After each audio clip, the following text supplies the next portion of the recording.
Nós sabemos na Bíblia que Jesus, Ele é rei. Jesus é rei. Ele veio como homem para mostrar o seu propósito e padecer naquela cruz pela humanidade. E preste atenção, Jesus, Ele não era um Deus egoísta.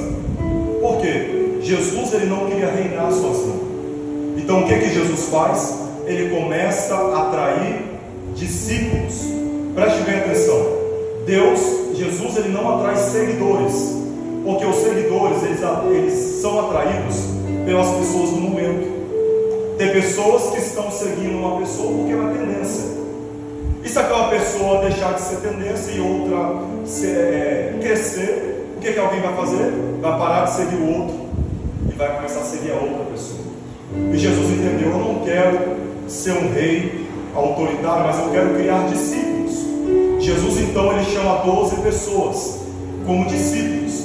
Discípulo significa aquele que aprende. Então Jesus não queria seguidores, porque seguidores só admiram, mas ele queria alguém que aprendesse o que ele lhe ensinava. Porque não adianta, nós temos pessoas seguindo a igreja, mas temos poucas pessoas aprendendo com Jesus. Então o propósito de Jesus era formar uma igreja. Jesus não queria vir na terra ostentar, por isso que ele foi um servo humilde. Jesus não queria vir mostrar o tanto de ouro e prata que ele poderia ter, mas ele veio mostrar o poder que ele tinha em transformar pessoas. Então, ser discípulo é uma honra, ser discípulo é um privilégio, porque você vai aprender com aquele que tem todo o poder e sabedoria.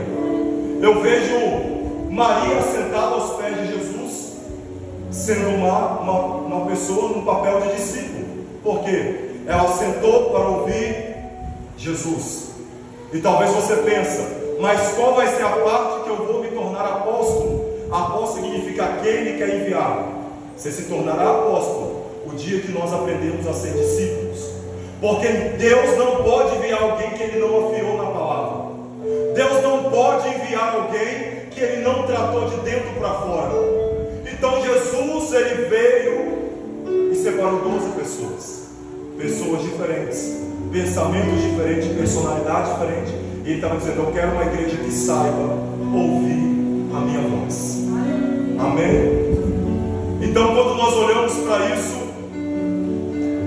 Jesus estava explicando para a gente o segredo. Aprenda a ouvir, aprenda a aprender com Jesus aquilo que Ele tem para te falar.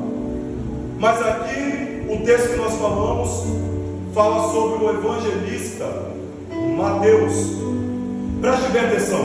Mateus ele escreve sobre Jesus, mas no meio da escritura que ele deixou para nós, ele também escreve o momento da sua conversão. Porque Mateus ele era um cobrador de impostos do governo romano, mas ele tinha um negócio, ele era judeu, mas estava cobrando imposto para o povo romano. Aí alguém olhava para Mateus e dizia: você é avarento, você é ganancioso, você é um ladrão. Mas Mateus escreve o momento da sua conversão, não como as pessoas olhavam para ele, mas como Jesus observava ele e como ele observou Jesus. Porque pessoas podem falar tudo de você, mas talvez eles não sabem a intimidade e o encontro que você teve com Deus. Alguém está lá fora dizendo que você não presta mais, que você não serve para mais nada, mas Deus está falando: eu lembro do dia que eu me encontrei contigo, eu lembro do dia que eu falei ao teu coração. Alguém estava jogando você como um avarento, como um ladrão, como alguém que não prestava, como um traidor, mas eles esqueceram que eu cheguei na história. E Jesus, ele vê Mateus escrevendo o momento da sua conversão, e eu vou repetir o versículo que nós acabamos de ler. Partindo Jesus dali, viu um homem chamado Mateus sentado na coletoria. Presta atenção, Mateus está contando como ele se encontrou com Jesus. Mateus, cobrador de impostos. Eu penso comigo, imagino que Mateus, vendo seu povo sendo escravizado, cobrando juros abusivos, talvez surgiu a oportunidade de Mateus, pastor, de manter a sua família alimentada, porque no meio da crise tem muita gente que acaba perdendo o raciocínio e vende o seu ministério, vende o seu povo por causa de alimento, por causa de alguma coisa que vai manter ele por um momento. E Mateus, por talvez desespero de ver a sua família passando tanta necessidade, ele decide se tornar cobrador de impostos. Preste bem atenção. O cobrador de impostos, ele não era visto bem pela sociedade. Mas uma coisa nós não podemos negar: Mateus, ele prosperou. Mateus começou a ter dinheiro. Mateus, ele atraía com a sua profissão a prosperidade que ele não tinha antes, talvez. Por quê? Porque escravo muitas vezes não tem abundância, ele não tem uma riqueza que ele pode mostrar para as pessoas. Mas Mateus, ele começou a prosperar muito, ele começou a crescer muito. E os nossos olhares para alguém que prospera e olha para ele e diz assim: rapaz, Deus está crescendo aqui, está crescendo muito, prosperando muito, então Deus é com ele. E aí Mateus crescendo muito, mas alguém lá fora estava dizendo: esse aqui é um ladrão, esse aqui é um avarento, esse aqui é um traidor, porque ele abandonou o meu povo. Então Jesus estava passando. Eu vou dizer uma coisa: Mateus não precisava de mais nada, porque ele já tinha comida na sua casa, ele já tinha vestimento. Mateus tinha uma casa. Talvez Mateus poderia gastar dinheiro e abençoar até outras pessoas. Mas Jesus olha para Mateus na corretoria, na receptoria, e ele diz assim: olha, Mateus, vem e me segue. Preste bem atenção, irmãos. Mateus já estava próspero, Mateus já tinha abundância financeira suficiente. Mas Jesus passou e olhou para Mateus e disse: Mateus, vem e me segue. Uma coisa me chama a atenção nesse versículo, que quando Jesus olha para Mateus, ele não diz assim: Mateus, me segue aqui, porque eu tenho uma outra profissão para você, eu vou subir você de patamar. Você viu aquele povo que te chamou de avarento, ladrão, miserável, de traidor? Eu vou colocar ele debaixo dos teus pés e você vai cantar sabor de mel. Jesus não disse para ele: olha, eu tenho uma nova profissão para você. Ele está dizendo: olha, eu vou prosperar você 7 vezes mais. Jesus não disse nada disso para Mateus. Jesus não disse para Mateus: eu vou te vingar dos seus opressores. Jesus não faz nenhuma oferta para Mateus que talvez viesse fazer ele ser mais rico. Mas Jesus fez uma proposta para ele: vem e me segue. Jesus não oferece nada a não ser a sua presença. Porque nós temos vivido no Evangelho aonde que Deus tem que barganhar com o homem. Olha, você vem me seguir, ó, eu sei que você está ganhando algumas coisas aí fora, mas se você me seguir eu vou te prosperar mais. Aí vem na igreja que Deus tem que convencer a pessoa a ficar dentro da igreja, a aceitar o chamado, porque Deus agora se tornou um empresário sucedido que coloca o homem dentro da igreja e tem a obrigação de fazer tudo o que a incompetência do homem não fez. Aí nós pensamos: qual evangelho nós estamos vivendo? A ponto de barganhar com Deus a sua presença? Fala: Deus, eu só estou sendo fiel a você porque o Senhor me prometeu o carro. Só estou sendo fiel ao Senhor porque o Senhor prometeu uma família. Eu só estou sendo fiel ao Senhor porque o Senhor me prometeu um emprego dos sonhos. Eu só estou sendo fiel ao Senhor porque o Senhor me prometeu uma casa. Mas o Evangelho de Mateus fez eu entender que Jesus, ele não precisa me oferecer nada além da tua presença, porque a presença dele, ela vale mais do que o dinheiro. A presença dele, ela vale muito mais do que ver os seus inimigos debaixo dos teus pés. A presença dele, ela vale muito mais do que a casa própria. Você sabe por quê? Tem gente que já comprou a casa, mas não consegue comprar a paz de Deus para dormir à noite. Tem gente que tem dinheiro para comprar alimento,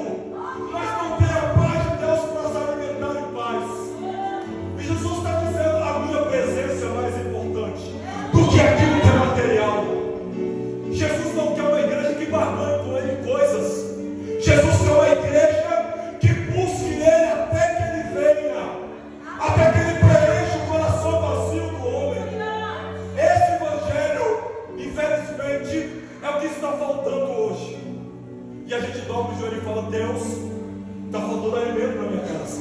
Deus, cadê minha roupa nova? Deus, cadê minha profissão dos sonhos? E Jesus estava do céu perguntando: a quem enviarei? Quem há aqui por nós? A gente está aqui doido atrás de coisas materiais, porque o século que nós estamos vivendo, nós temos que mostrar para alguém que nós temos alguma coisa para falar que nós somos de Deus.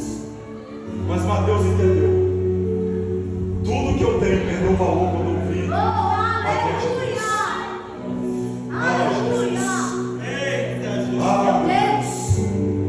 Meu dinheiro não equivale à presença do que eu estou sentindo aqui. Presta atenção, irmãos. As pessoas odiavam a Deus. E você sabe que o patrão do inimigo, ele não está preocupado se você está bem ou está mal. Ele está preocupado se você vai produzir ou não vai. Mas Deus encontrou alguém que o amava, mesmo sabendo que o povo falava quem ele era. Alguém estava dizendo: ele não presta, ladrão, avarento. Aí ele fala assim: eu sei o que está faltando. Está faltando a minha presença. Aleluia. O principal problema no coração do homem não é bênção. É porque quando o rei bate na porta, vai dizendo: Deus, deixa eu conquistar primeiro, depois eu deixo o rei da glória entrar aqui dentro. Mas o segredo do evangelho é o que Mateus nos ensinou. Eu vou te receber, Jesus. Aí alguém me fala: você é doido, Mateus. Está abrindo mão de dinheiro, está abrindo mão da sua profissão. Quem vai te sustentar agora? Eu conheço uma presença que ela supre todas as necessidades. Mas ela só consegue suprir todas as necessidades quando você deixa as possibilidades humanas e começa a entender que Ele te sustenta se você estiver debaixo das mãos dele. Mas aí Mateus, ele vê que Jesus só oferece a presença. Mateus não pediu confirmação de Deus. Será que é verdade que o Senhor está me chamando? Me confirma aqui, se passar um carro agora aqui na rua e for um carro tal, o Senhor está me chamando. Se aparecer um passarinho aqui, o Senhor está me chamando. Esse tipo de confirmação é para crente que não entendeu o que está escrito na palavra. Mas Jesus ainda dá um sinal. Jesus, ele chega para Mateus e fala assim: Mateus, vem me segue. Ele, presta atenção, irmãos. Mateus ouviu a voz, mas ele viu a presença. A gente já sentiu a presença, já ouviu a voz e está querendo uma outra resposta. E a resposta de Deus para você: eu vou continuar falando do mesmo jeito. Você vai continuar sentindo a mesma presença, até você entender que eu não preciso de me manifestar em coisas para fazer você ser curado e ser transformado no meu evangelho. Mas o que me chama a atenção é que Mateus, ele abre mão de tudo e vai servir Jesus. Só que o que também me chama a atenção é que logo em seguida Mateus poderia falar assim: ei Jesus, qual que é a proposta de agora? O que o Senhor tem para mim? Eu quero um negócio melhor. Mas Mateus, ele entendeu que era evangelho. E Mateus, depois de aceitar o convite de Jesus, ele vai lá na sua casa fazer um banquete. Porque quando você recebe Jesus, tem muita gente que vem para a gente para receber. Mas quando a gente recebe Jesus, a nossa intenção primeiro não é receber. Mateus, ele poderia dizer: eu quero uma profissão melhor. Mas ele está dizendo: essa presença me impactou tanto, esse amor me impactou tanto, a ponto de eu abrir mão da minha riqueza, mas eu tenho um negócio. Jesus, em agradecimento ao que o Senhor fez por mim, eu quero que o Senhor vá lá na minha casa. Eu vou fazer um banquete na minha casa e vou te convidar para entrar lá. Porque o foco do evangelho não é você mostrar o quanto você ganhou, mas é mostrar o quanto ele mudou a nossa vida. E aí, irmãos, presta atenção. Mateus, ele vai fazer um banquete e a gente fica em casa reclamando do que tem. A gente fica na vida reclamando do que não aconteceu. E Jesus está lá do lado de fora querendo fazer um banquete na tua casa, mas o problema é que nós não convidamos ele. Mateus, ele me ensina: depois que eu recebo Jesus, eu não tenho que pedir, eu tenho que entregar. E Mateus ainda vai além. Ele não vai fazer banquete sozinho, porque Mateus não é egoísta. Ele vai chamar os outros publicanos e falar assim: vem cá. Aí Mateus poderia falar assim: ei, vocês são tudo pecador. Mas ele não faz isso assim. Ele faz uma mesa, coloca um banquete e fala assim: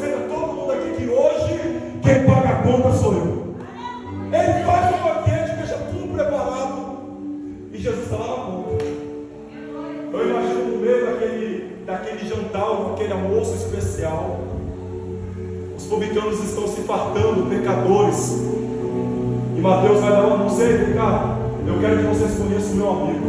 Meu Deus! Aleluia! Jesus, eu quero que vocês conheçam o meu amigo.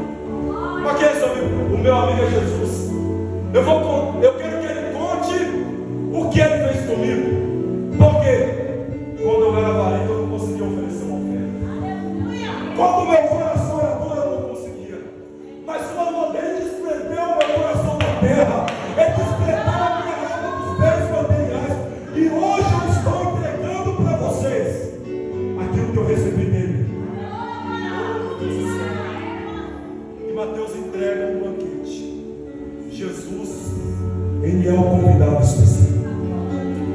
A gente não consegue falar de Jesus porque ainda a gente não teve de fato um encontro com ele. E a gente pergunta assim: Jesus, por que eu não consigo pregar? Por que eu não consigo dizer para alguém que Jesus é bom?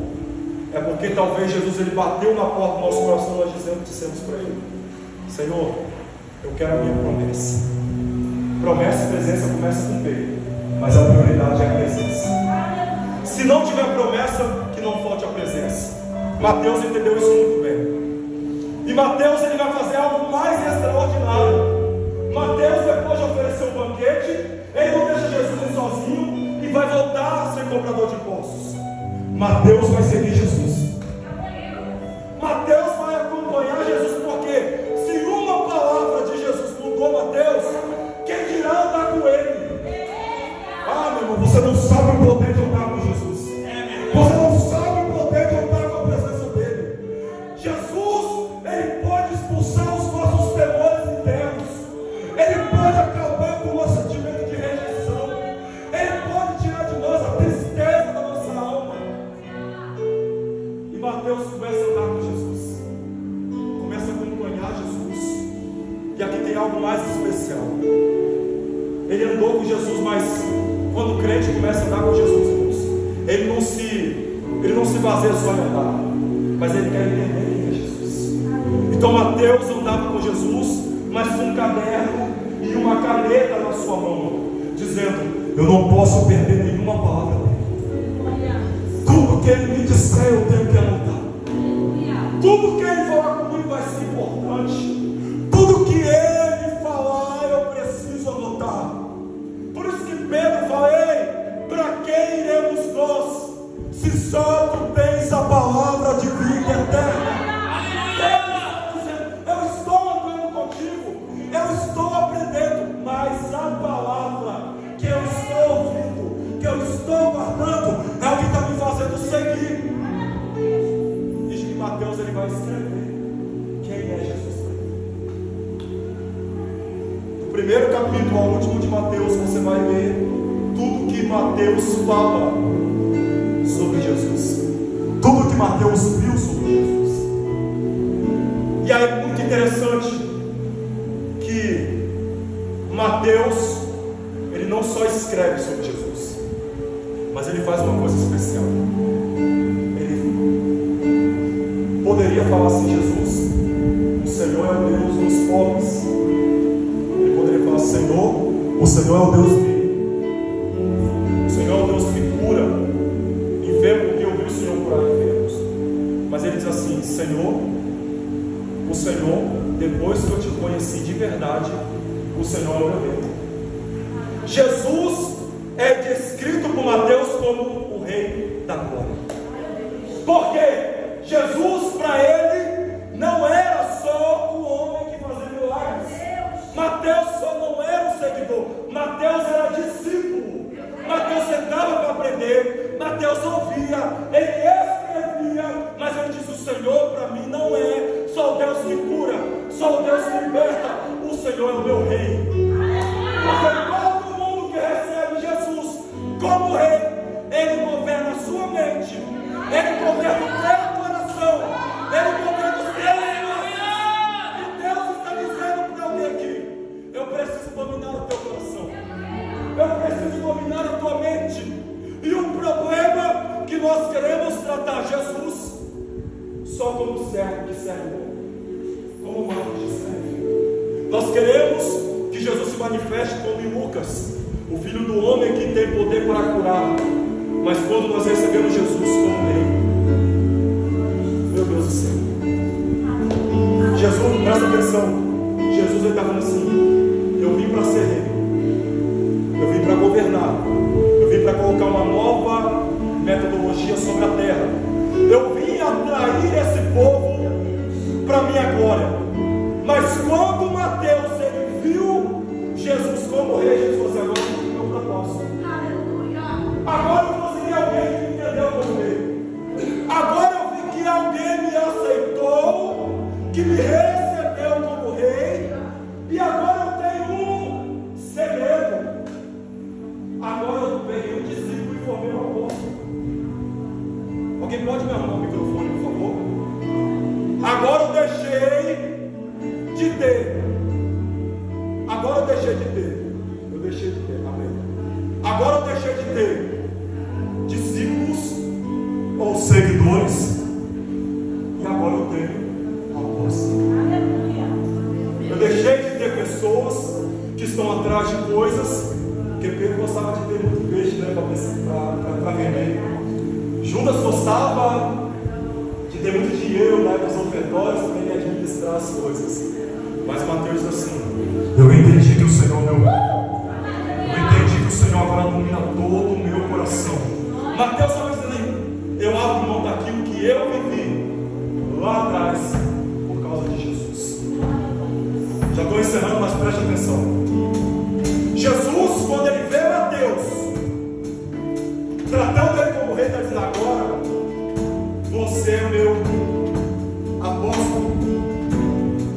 E o que significa apóstolo? É aquele que é fiel. Está dizendo: você que está aqui esta noite, você precisa entender: enquanto você não se tornar discípulo, Deus não pode te enviar como apóstolo. Enquanto Deus não te ensinar o que verdadeiramente é o reino, nós ficaremos dentro da igreja como um crente que tem a semente lançada sobre as rochas. Porque a semente é lançada, mas o sol ele vai e faz aquela semente não prosperar, porque não tem raiz, porque não tem terra. E Deus está falando para alguém aqui: está na hora de aprender a ser discípulo. Porque discípulo é aquele que aprende. Discípulo é aquele que persevera. É aquele que fica quando tudo está dando errado.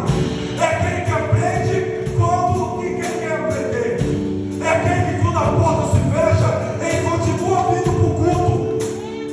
O discípulo é quando ele é rejeitado lá fora, ele continua firme aqui dentro. Porque ele sabe que a presença de Deus, ela continua reinando no nosso coração. Nós temos que entender que Mateus, ele escreve Jesus como Rei. Deus você agora o teu apóstolo. Jesus, depois de tudo que ele passou, ele deixa uma mensagem para o coração do homem dizendo: ficai, porém, na cidade de Jerusalém, até que o alto sejais está dizendo assim: ei, eu aqui consegui formar discípulos. Eu consegui pegar 12, eu atraí uma multidão atrás do pão, mas eu consegui formar alguns discípulos que vão para a terra, pelo mundo, espalhar o evangelho. Mas agora eu vou enviar o meu Espírito Consolador para habitar no coração do homem. Ele estava dizendo: eu preciso ir para que o Consolador venha. Eu preciso ir para que ele desça sobre a igreja, para que ele desça sobre o coração que ainda não está entendendo o chamado de Deus. Eu preciso de descer com o Espírito para que ele te revele a palavra que você ainda não entendeu. Eu preciso de descer o Espírito Santo para que ele preencha esse vazio do teu coração. E aí, ele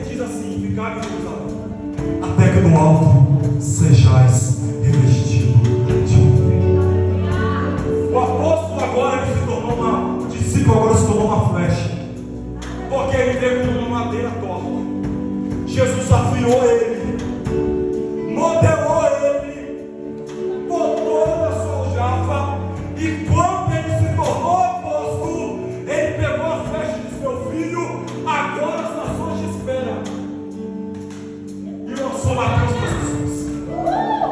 Ah, meu Deus do céu, estou sentindo ele aqui, pastor. Porque o segredo do Evangelho é: Deus primeiro te trata, depois ele te envia. Deus primeiro cura você de dentro para fora, depois ele pode até te abençoar. Porque se Deus te curar, você não vai desviar por causa de bênção. Se Deus te curar, você não vai desviar por causa de uma casa, por causa de um emprego bom. Você não vai abandonar o Evangelho. Por quê? Porque nós nos tornamos discípulos, nós aprendemos com ele.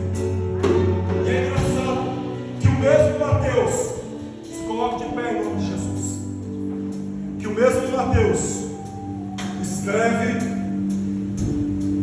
Marcos escreve e Lucas escreve novamente.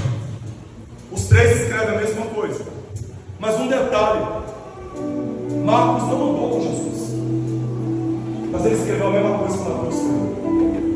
Ele estava dizendo: eu provei desse poder, porque quando Jesus, Mateus escreve, se não me engano, mas foi 54 anos depois que Jesus já tinha morrido. Ele estava dizendo o seguinte: eu provei do amor de Jesus, eu também provei o avivamento. E ele está dizendo assim: a promessa de Mateus, de Lucas e de Marcos ficarem em Jerusalém até que do alto seja revestido de poder, ela continua para a igreja. Ele estava dizendo: eu estou escrevendo porque um dia alguém vai ler. Um dia alguém vai ler e vai dizer: Senhor, faz de novo. Jesus, eu quero a tua presença. Eu quero esse poder mais uma vez no meu coração. E irmãos, acredite, depois do dia de Pentecoste, o povo estava em Jerusalém orando. A palavra Jerusalém significa ensino da paz. Aqui a gente não ensina guerra, a gente não ensina a ficar com inimizade com o irmão, aqui a gente não ensina a desprezar ninguém. A igreja é o pé de comunhão, é onde a gente aprende a perdoar, é onde a gente aprende a amar, é onde a gente aprende a abraçar, é onde a gente aprende a respeitar e pregar o Evangelho. Então Jerusalém é a igreja, aqui é Jerusalém, porque Deus aqui ensina a paz que excede todo entendimento. Aqui Deus consegue limpar o teu coração do ódio, limpar o teu coração das sujeiras do mundo. E preste atenção, aí ele diz: ficar em Jerusalém. E lá em Atos capítulo 2 diz assim: eles estavam todos reunidos na casa, porque sem Jesus a gente não consegue virar apóstolo. Se a gente não tiver Jesus, a presença dele, a gente não é nada. E ele estava dizendo: ficar em Jerusalém. Mas aí em Atos 2, o povo orou um dia, pastor, mas nada aconteceu. O povo orou 2 dias e nada aconteceu. O samaritano orou 3 dias e nada aconteceu. Eles oraram 4 dias, 5 dias, 6 dias, 7 dias, 8 dias, 9 dias. Mas um belo dia ele estava lá: nós queremos o teu Espírito, Jesus. Eu quero o Consolador sobre mim. Não sei se a igreja está me entendendo. No 10º dia eles estavam orando: nós queremos a tua presença, Espírito Santo. Nós queremos o teu poder. Vem sobre nós. Vem sobre. Nós te queremos, Deus. Nós queremos o avivamento. Nós queremos o poder. Sem a tua presença nós não vamos chegar. E de repente ouviu-se o som de um vento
tem alguém morando dentro de você que é mais poderoso do que o teu sentimento.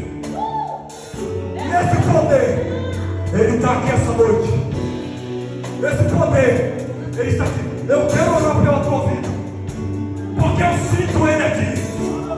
E se nós estamos em Jerusalém, você não pode sair do mesmo jeito que você entrou. Você não pode deixar a dureza do teu coração te dominar. Aí eu lembro de Salmos 24. Levantai, ó portas, as vossas cabeças. Levantai, ó entradas eternas. Os meus olhos em ti. Para que entre o Rei da Glória. Quem é este o Rei da Glória? O Senhor poderoso, o Senhor dos exércitos. Presta atenção, eu já encerro. Levantai, ó portas, as vossas cabeças. Porta não tem cabeça. Mas ele estava dizendo o seguinte: porta fala de decisão. E ele está dizendo: levantai, ó portas, as vossas cabeças, e entrará o Rei da Glória. Ele estava dizendo: o carpinteiro está batendo na tua porta. Se você abrir, ele vai entrar, ele vai fazer morada. E você precisa abrir o teu coração e deixar ele entrar. E eu quero orar por você essa noite. Deus vai avivar o seu coração hoje. Meus olhos em ti. Eu quero orar por você aqui essa noite. Quero abençoar a tua vida.